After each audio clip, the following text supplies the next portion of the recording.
지방에서 오신 분들이 많아요. 정말 많은 한국인 청년들이 바닥에 문서 같은 거를 깔아두고 서울역에서 셀카찍는 현지에서 돈을 버는 경우는 꽤 있다고 들었어요. 이직도 하고 스카우트도 되고 텔레그램이 그러니까 완전 사내 메신저예요. 뭐 전화도 잘 못 걸고 말 주변도 없다. 다른 단체 돈 받고 팔아버리는 거. 완전 자본주의 그 논리가 지배하는 곳이기 때문에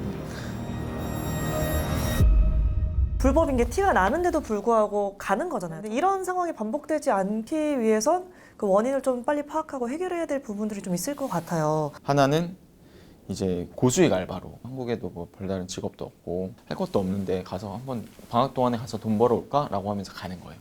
그렇게 가는 경우가 있고 또 하나는 통장을 팔러 갔다가 납치가 되는 경우가 있어요. 최근 텔레그램 대화 내용을 한번 보면 태국은 감금 폭행했습니다. 고정급 550. 9시 출근, 9시 퇴근. 토요일은 또 휴무네요. 땡땡장, 뭐 법인장, 개인장 뭐 이런 것들이 있는데 그게 이제 다 대포 통장을 말하는 거거든요. 보이스피싱이라든지 이런 사이버 범죄를 하려면 그 피해 금액을 입금을 받아야 되잖아요. 한국인 계좌가 네. 필요한 거네요. 그렇죠. 예, 그래서 그런 통장들을 가지고 있는 한국인들을 모집을 하는 건데 근데 또 보면은 고정급도 준다고 하고 뭐 출퇴근 시간도 있고 휴무일도 있고 이런 거 보면은 아 이거 좀 가서 할 만한 거 아닌가? 뭐 이런 생각이 들 수도 있을 것 같고 이제 제가 직접 보고 들은 내용인데 지방에서 오신 분들이 많아요. 피해자분들이.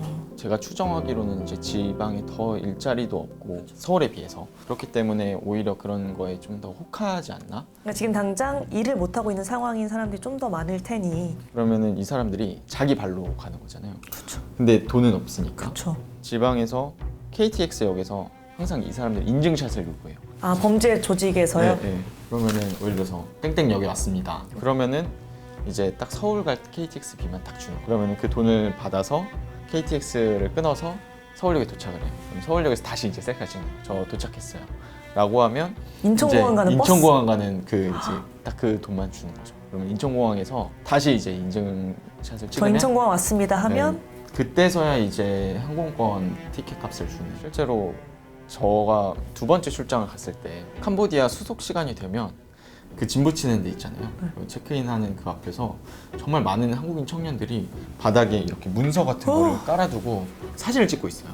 근데 누가 봐도 이상하잖아요. 막 남자 한 두세 명 젊은 친구들이 막 사진 찍고 막 셀카 찍고 그러고 웃으면 안 되는데 너무 황당해서. 네. 이제 근데 저는 그런 사정을 알고 보니까 저 사람들도 다 저렇게 통장을 팔러 가는 걸 수도 있겠구나. 확실하진 않지만 그때 들었던 생각, 아, 저런 사람들한테 어디 가세요? 어떻게 가시게 된 거예요? 라고 뭐 물어본다라든지 좀 그러면은 납치를 막을 수도 있지 않을까? 뭐 이런 생각도 들긴 했었고 그리고 제가 이제 캄보디아 공항에서 실제로 납치되는 장면도 저희가 찍은 적이 있는데 네. 그분은 아마 통장을 팔러 오신 분일 거라고 예상이 돼요. 그 캄보디아 푸놈펜 공항에 한국 비행기가 들어온 시간이 되면 승합차들이 쭉 줄을 선대요. 시상식장을 방불케 할 정도로 대기를 하고 있는 거네요. 다 태워가려고. 큰 네, 밴이. 정말 밴들이 정말 많이 서 있더라고요. 까만색, 하얀색.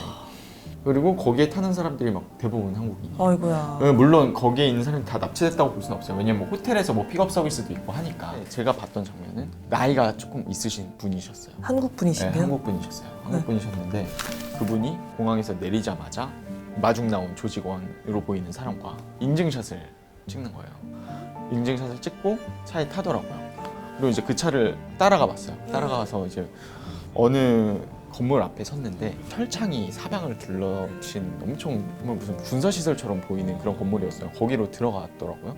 그래서 저희가 몇 시간 동안 기다려 봤는데 안 나오더라고요, 그분들은. 그래서 계속 있을 수는 없으니까 다음날 아침 일찍 와보자라고 해서 숙소에 갔다가 다음날 일찍 와보니까 없어진 거예요, 그 차가. 그래서 그 차 운전자를 또 찍어둔 게 있어서 한국에서 만났던 피해자들한테 그 사진을 좀 돌려봤어요. 혹시 이 사람 본 적 있냐? 근데 태자 단지에 갇혀 있던 한 피해자분이 이 사람 태자 단지에서 총 들고 있던 조직원이라고 내가 봤다고. 이제 보면서 들었던 생각은 누가 보면 정말 관광 온 줄 알겠다. 왜냐면 막 이렇게 끌려가고 납치되고 막 발버둥 치고 이런 그림이 아니라 그 앞에는 셀카 같이 찍고 그냥 같이 차에 같이 사이좋게 탑승하고 짐도 심지어 들어줬어요. 짐을 들어줘서 그 짐을 그 트렁크에 넣어주고 그 조직원이.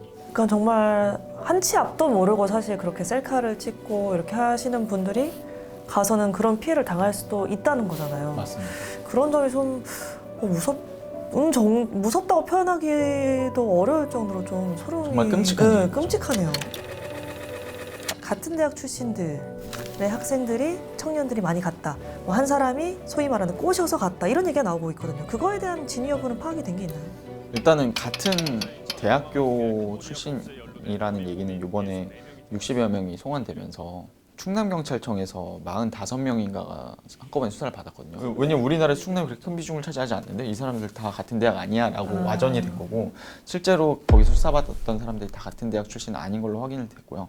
다만 제가 취재를 했을 때 확실히 느꼈던 것은 지역에서 3, 4, 5 같이 뭐 고향 동네 뭐 친구 동네 형 동생들끼리 야 우리 이거 한번 가볼래? 이래서 오는 경우는 굉장히 많았습니다, 실제. 이 고수익 알바 사실 이번에만 있는 건 아니에요. 무려 10년 전 추적 60분이 취재했던 내용입니다. 동네 친구 8명이 동시에 실종되고 결국 추적 60분의 끈질긴 취재 끝에 캄보디아 감옥에서 발견된 사건이었습니다. 아까 텔레그램에서 본 구인글 월급 550만 원이었죠. 10년 전에도 500만 원이었습니다. 학생들을 월 500 알바로 꼬드기고 그들이 캄보디아에 입국하자마자 여권을 압수, 보이스피싱 대본을 읽게 했던 수법. 지인 영업도 굉장히 많습니다. 그럼 그 조직원인데 그냥 그 동네에 상주하는 조직원인 거예요? 어떻게 보면? 그러니까 그냥 그 조직원인 거죠. 조직원인데 어쨌든 이 사람의 통장을 사서 거기에 감금시켜야지, 고문시켜야지 이런 게 아니라 아니죠. 우리나라에서 통장을 모아서 저기에 넘기면 내가 수수료 얼마 받으니까 이렇게 빨리 이렇게 영업을 해서 넘겨야겠다. 물론 그게 이제 범죄라는 건 알지만 이 사람이 납치 감금 될 거라고 고문될 생각 거라고. 못 하고. 그렇죠.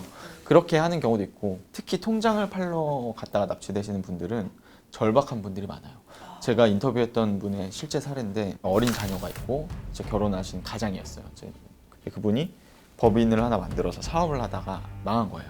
빚을 매달 갚아야 되는데 법인 통장이 또 이제 비싸게 팔리거든요. 한도가 높기 때문에. 그래서 그 법인 통장 캄보디아 어디에 넘기면 매달 얼마씩 수수료를 준대, 거기에 거래되는 금액에. 그래서 그럼 자기는 이제 생계가 급하니까. 그렇죠. 가장이기도 하고.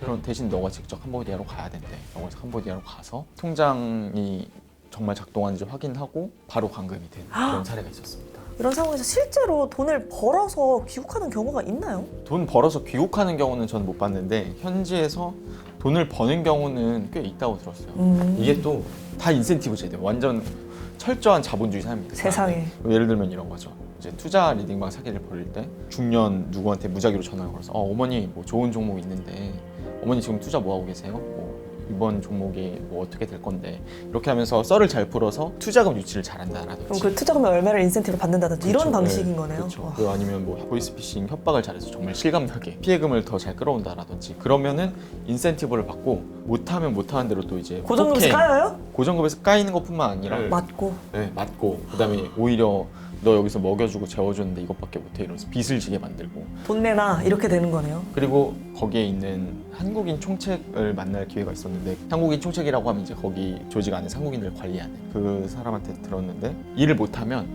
얘는 도저히 뭐 전화도 잘 못 걸고 말 주변도 없다, 그러면 다른 단체에 돈 받고 팔아버리는 경우가 있어요. 그러니까 노예 계약하고 노예 팔듯이 옛날에. 그러니까 완전히 한국인들을 도구처럼 중국의 자본이 이렇게 공간을 조성을 해놓고 거기에 한국인들을 부품처럼 갈아끼는 거죠. 일 잘하는 애들은 돈 더 주고, 네. 일 못하는 사람은 때리고 감금하고 폭행하고, 그래도 안 되면 팔아버리고 뭐 그런 경우들이 있는 거죠. 거기 범죄 조직원들은 텔레그램이 완전한 소통 창구예요. 거기가 완전 사내 메신저예요. 그래서 일도 하고 거기서 이제 지시도 내리고 정보 교환도 하고, 뭐 어디 무슨 맛집이 맛있더라.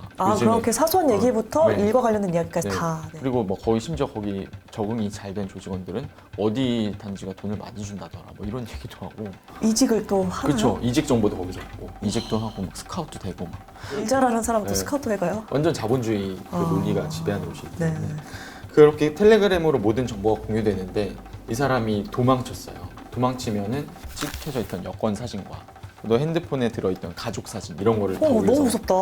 마이킹이라고 하는데 뭐 그 빚을 얼마 졌는데 이것도 안 갚고 도망갔다, 얘 가족은 누구고, 심지어 이런 경우도 있어요. 어머님이 일하시는 가게가 여기다 그러면서 나 들어가서 방금 별점 테러하고 왔다 이러면서 캡처해서 올리고, 그런 경우도 있더라고요. 진짜 악랄하네요. 그래서 도망가도 그렇게 악랄하게 괴롭히는 거예요. 근데 그렇게 하는 이유는 텔레그램으로 커뮤니티가 형성이 돼 있다 했잖아요. 그래서 경고의 의미도 있을 거예요. 그래서 도망가면 이렇게 된다. 내 여권 사진과 가족 신상을 다 알고 있고 나의 모든 걸 알고 있는 거잖아요. 계좌번호까지. 근데 내가 한국 와서 그 내 사진이 이렇게 떠돌아다니네 수천 명이 있는 텔레그램 방에 그러면서 오히려 한국에서도 무슨 일 당하면 어떡하지 이렇게 불안해하는 경우도 있더라고요. 이 요새 그 마약 얘기를 해보자면 결국에는 가해자가 다시 피해자가 되고 피해자가 가해자가 되고 이런 상황의 반복인 것 같아요. 이 부분은 어떻게 보세요?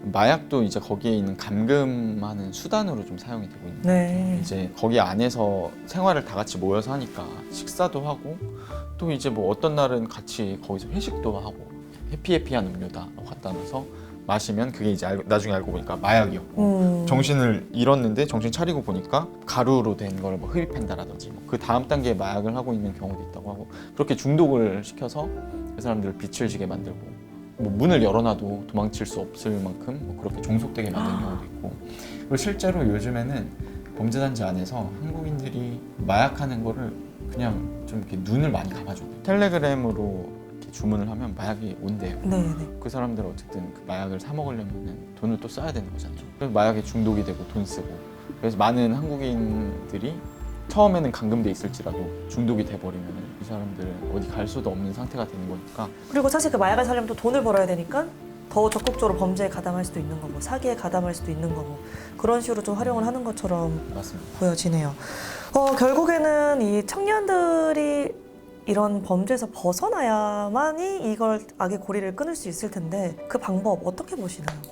그러니까 이게 가는 루트가 나한테 돈을 많이 주네 저기서 갑자기 내 통장을 사준다고 하네? 라고 하면 당연히 매일 뉴스가 나오고 영화에서 그런 장면이 표현이 되고 드라마에도 나오고 하는데 당연히 의심을 해봐야 되는 거거든요. 범죄단지에 들어갔는데 통장을 자 이거 제 통장입니다 쓰세요 하고 돈을 받아서 이 사람을 보낼 수가 없는 거예요. 그 조직 입장에서 한국에 돌아가면 이 사람이 통장 다시 개설해서 거기에 들어와 있는 돈 빼돌릴 수도 있잖아요. 그렇기 때문에 거기에 통장을 들고 가면 정말 납치된 비율이 높을 것이다. 저희 그 KBS 유튜브에 관련 영상들 많이 있으니까 보시면 아마 가시고 싶은 생각이 안 드실 것 같아요. 네. 캄보디아는 정말 이제 뭐 제가 2번 출장을 급히 다녀오긴 했지만 아름다운 나라긴 하거든요. 그래서 이런 문제가 좀 해결이 되면 여행으로 가셔라. 물가도 싸니까. 근데 여행을 못 가시지 않아요? 그 아, 현지 전- 코디분이 다시는 못 오실 거라고 했다면서요? 그쵸. 같이 다니셨던 분들이 당분간은 왜냐면 또 그 중국 조직이 복수심이 그렇게 강하대요. 그래서 그러시면 안 돼요. 죄송해요. 만약에 또 동남아에 가시게 되면 혹시 모르니 어. 당분간 동남아 안 오시는 게 좋다라고 하더라고요. 그래서 사실 요번에 뒤늦게 이번에 또 이슈가 됐었잖아요. 또 이제 저를 보내려는 그런 보도국의 움직임이 있어요. 다 보도국의 움직임, 네, 중국의 네, 움직임이 네, 아니라 네. 보도국의 움직임. 네. 근데 저는 이제 저 가면 진짜 위험할 수도 있을 것 같다. 네, 이렇게 좀 마지막으로 좀 가볍게 이야기를 드리긴 했지만 일단 정말 조심해야 되는 부분이고 여러분들께서 한 번만 더 생각하시면 이상하다는 걸 인지하실 수 있으니까요. 그 부분 꼭 유념하셨으면 좋겠고요. 오늘 나와주셔서 감사합니다. 원동희 기자와 함께 이야기 나눠봤습니다. 고맙습니다. 네.